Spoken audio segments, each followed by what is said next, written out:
বন্ধুরা চিকেন কষা করছি দুপুরের জন্য, কে কে খাবেন চলে আসুন। একদম অন্যরকম করছি আজকে, সব মশলা টশলা মাখিয়ে নিয়েছি, নিয়ে করছি। এখানে একটা ক্যাপসিকাম ছিল, ওটাও দিয়ে দিয়েছি।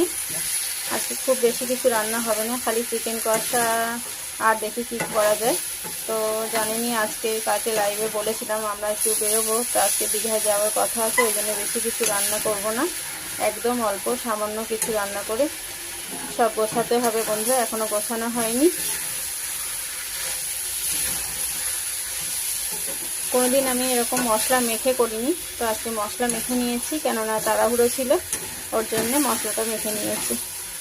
আর খুব বেশি চিকেন না, অল্পই চিকেন, মা ছেলে খাবো আর আমার মা খাবে, ব্যাস এটুকুই।